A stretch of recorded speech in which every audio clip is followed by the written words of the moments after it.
peace, joy, love, appreciation, respect, and forgiveness. Last week, Ben, one of my favorites, students of the week, biomedical engineering, which is unbelievable, Destin Wade, ethnic studies. This week is Khalil Benson, sociology, and Charlie Arpidal, as usual, developmental biology. TV with Arizona game announced for Fox. That gives us 6 games on network television this season. Through 5 games, we're number 2 nationally. Most viewership with 21.5 viewers. We're the only team through week 5 in the top 5 games of every week. Defensive buffs, giving up just 7 points in the third quarter this season and just 5.2 points per game in the second half.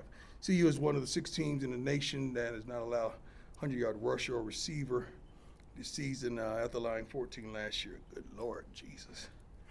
God, that is staggering. PFF grades, Sammy, BJ, Arden, all rank in the top 10 in the Big 12, which I don't know what PFF really is. I don't know who really looks at it. Nikhil Green ranked second. I don't know what I'm not going to even bore you with that. Jordan Seaton named to the On 3, which is one of the publications that's not one of my favorites. He's a freshman All-American team. Micah leads all true freshmen with 3 rushing touchdowns. I thought we don't recruit guys out of high school. My bad. Shador named to midseason. I'm not going to do that because you're going to say I'm talking about my son. Travis, not going to do that because he's just like my son. Anyway, glad to be here. Great walk. Campus is beautiful.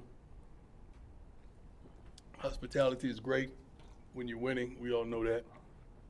But love where we are. But we're not comfortable by any means. Let's go. Ladies first. Thank you. Go ahead. Hi, Coach. How you doing? Good. How you doing? Good. With the news with Woods and Brown opting for red shirt, has anyone had that conversation with you of Yeah. having a red shirt? Yeah. Could you say Several guys. You got to understand it. I understand it, and I always want what's best for the kids. I really do. Like, that's their prerogative. But you know, it kind of puts us in a situation because now is there a question, are you redshirting for us or are you redshirting for you? And it should be NCAA rules and guidelines that if you choose that particular course, not that our guys are, we should be able to allow you to go. Because if a guy is redshirting for himself and he don't plan on being here, why would you want him here and he don't plan on being here? That's really not fair to him. It's not fair to his teammates. It's a lot of unfairness, like the gentleman who chose the red shirt, the quarterback. So is it right that he's still practicing or with the team? Like, what course of action is that? Does he? I don't know. Does he? You guys tell me. Does he still practice? He's not. No. So you just let him walk away.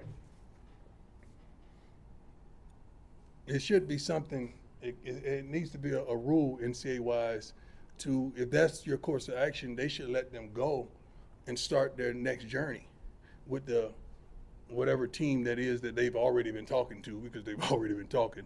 Just like the 2 guys from that we played several weeks ago at Colorado State. They said they were offered how much in the portal? 600. How you offered 600 and you didn't get in the portal? Why can none of y'all ask that question? How are you offered 600,000 but you didn't get in the portal? I got time today. All right, let's move on. Taylor, go ahead. Hi, Coach. Taylor, how you doing? I'm great. How about you, sir? Mm-hmm. Wonderful. Fantastic. So bye weeks are fantastic. So you get your boys' bodies rest, all that kind of good stuff. Yes. But for you as a head coach, how does that just like do for you fundamentally? I go to Texas, which is vacation for me. I go and really relax and recalibrate my mind. And the staff knows that been with me. They know when I get back is home. They know when I get back, I got a list of like 30 things that I want implemented expeditiously. They know I'm calling while I'm gone and I'm gearing up. I want videos, I want this, I want that. So it's tougher on the coaches when I get away because I come back with much more passion, you know, than I already have, and that's a lot of passion. So I love it, but I wish you can continue to play in the realm that we were playing in, but also we had some guys banged up that needed a week off for sure. So I'm happy about it. Ryan, go ahead. Hey, Coach. What's You talked going on? Last week, what's up, Howard? You talked last week about the UCF game and how the extra hours and time in the hotel led to extra film hours. Mm-hmm. Do you think that that can be a kind of like an aha moment for the players, understanding Mhm. how that can affect them on Saturdays? Most definitely. It's a moment that they definitely glean from. See, most people think you only learn from your losses, but you learn a lot from your wins. You learn a lot from successes. You don't just learn from when you're getting your butt kicked. I never seen a boxer get knocked out and say, I learned a lot from that, right? Like, you don't, that does not happen most of the time. And these young men are, they understand. I asked them a question this morning. If God were to give you what you desired in this game, what would it be? And what would you sacrifice for it? Great question. And the answer, the responses, and all that was, I was trying to get them to understand that whatever you want in life, you're gonna have to sacrifice something. If you want a lot, you're gonna sacrifice a lot. It's not you sacrifice a little and you get a lot. It don't work like that. Life don't work like that. Life is pretty much consistent, tremendously. And football has no feelings or emotions for you. So what you put in, normally you get out. Jason, go ahead. Hey, Coach. Good morning. How you doing, sir? Deion, Sports Illustrated. Since your win against UCF, there've been a lot of national media people, some of which you know personally, have sort of changed their tune on what you and this program can do this year. Mm-hmm. Do you guys notice that, or is noise, whether it's good or bad? I notice that because I get it from everywhere. I really don't care, honestly, because as quick as they jump on, they can jump off. As quick as they support, they can try to dismantle. As quick as they love, they could hate. So I really don't get into that. I know who it is for my purposes. I definitely know who said what for my purposes. And my sons and Darius and all those guys who reach the people. I mean, they and Neely also, they know.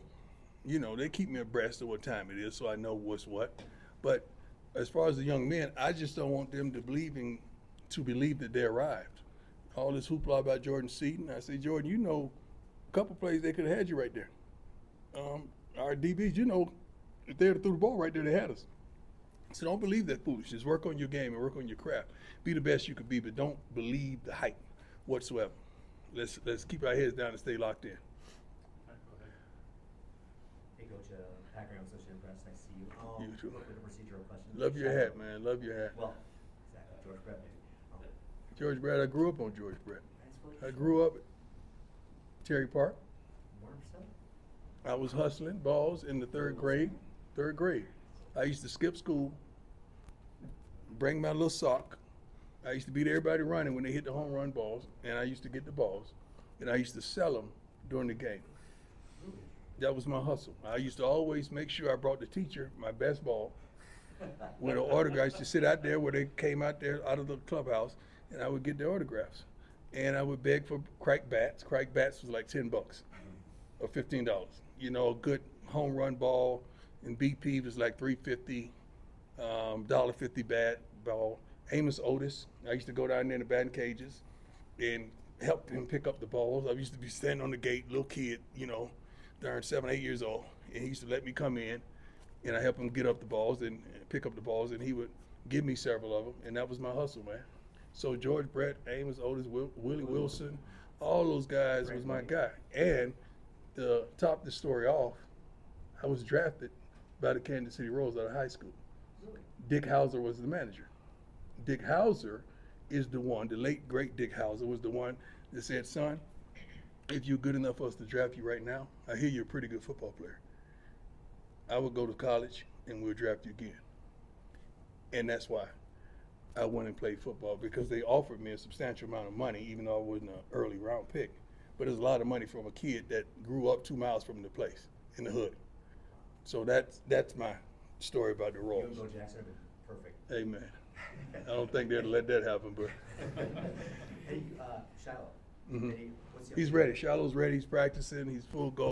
Has a rubber cast on. He's doing his thing. I can't wait to see him back there, because he and Cam they're unbelievable together. Carter has done a wonderful job, got a lot of experience, and he's in on some packages as well. But Shallow's full go. We should have the entire starting defense this week. And then to kind of piggyback off his question. Yes, sir. Can you take any lessons from 3-0 last year and apply them to 4-1 this year? Two different teams, two different situations, two whole different thought processes, even with the staff as well as the young men we have in this locker room. But yes, me personally, it's some things that I've done tremendously differently in my approach and to detail with the staff as well as the young men that play on this team, as well as with the support staff as well. So we had a 6:30 meeting this morning to reiterate some things that I wanted to see on the scout teams to give us the look that we wanted and expedite the look. So yes, there has been different things from my approach, definitely. But those are totally different young men that's out there, man. What we have on defense, I think, what, is it 2 players, 3 players that started a year ago? I think that's Cam, Shiloh, and Benson, right? Coach, Shane. Yeah, 4. I'm sorry. That's it. So we have several new players that are really doing a great job for us. And offense, what is it, 2? Shador Travis? Jimmy, 3. That's it. I love it. Hey, Coach, Jack Harlow with Buffalo's Wire. How's it going? Jack Harlow. We saw a video of you earlier this week telling your team that you guys shouldn't be surprised that you're 4-1. Right. I was wondering if you could elaborate a little bit more on that message and why you felt the need to share it. How can you be surprised that you're winning in life, Jack? How can you be surprised that you put on a nice outfit and somebody tells you you look good? How can you be surprised when you get out that barbershop and you look in that mirror and say, that's the one? Like, how can you be surprised with the expectation you have for yourself? The only way you can be surprised is you didn't expect it. We expect the results when we put in the work. I just don't want it going to their heads, but we shouldn't be surprised of where we are. We should be appreciative and understanding what allowed us to be where we are, but it should be no surprise to you. So when it's a surprise, you get kind of discombobulated and you kind of take things wrong instead of really looking at it and dissecting why you are where you are. It shouldn't be no surprise to anybody, but I don't want them to be in lackadaisical thinking this is easy, because the wind don't care who attains it. Has no mind, no memory, or no whatsoever. Does not care. So it might as well be us if it has no care and no feelings for it. John, go ahead. Hey, Coach, John Treach, my dude. A slightly different question. 4-1 is an uncommon place, and everything is out there for you, conference-wise and beyond. To have that right now, I mean, how exciting is that within your program? It's not, because you don't expect it. I can tell the way you asked the question, but we do. We expect that. We're some of us are still upset about the Nebraska game. We wish we had that right now, because we felt like we weren't where we are then, where we are right now. Like, we really expect that. It's not being cocky or anything like that. That's what we expect. When we practice like we do, prepare like we do, we expect the results. And we have some players that can really play this game at a high level. That's why scouts are here every day. We just happen to have 2 that, like I said previously, will probably be in the top 2 or the top 5 draft picks. And everybody disputed that, didn't they? This summer? I can't get no help in the church over here. Did they dispute that? Get some help over here in the church. I know not to look at that side anymore. They disputed that. Hey, he don't know what he talking about. Now it is what it is. You start seeing this stuff become a reality. It's real. And we didn't speak it into existence. We know what we see. I know this game. You got to give me some kind of credit for knowing this game of football. I played it for 14 years. I covered it for 20 years. I covered it more than some of you guys have covered it. And I know television, I know this game, I know people, I know management, I know what my expectation is. I know how this thing is supposed to look. So I call a spade a spade. Great question, though. Appreciate it.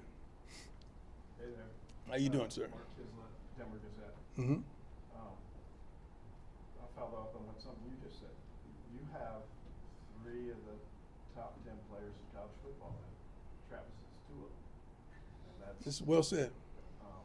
So now I'm going to go beyond that. We've seen from Travis things that we've seldom seen in college football. True. We saw from you in baseball and football things we seldom have seen from an athlete. Is Travis more talented as an athlete than you? It's not me against Travis. I had my turn, man. I'm not a doorknob anymore. You can't just turn me on and off like a light switch anymore. I don't do that. Travis is everything. It's his turn now. I want him to have all the accolades, all the praise, all the love, all the attention, all the focus that he desires. I've had my turn.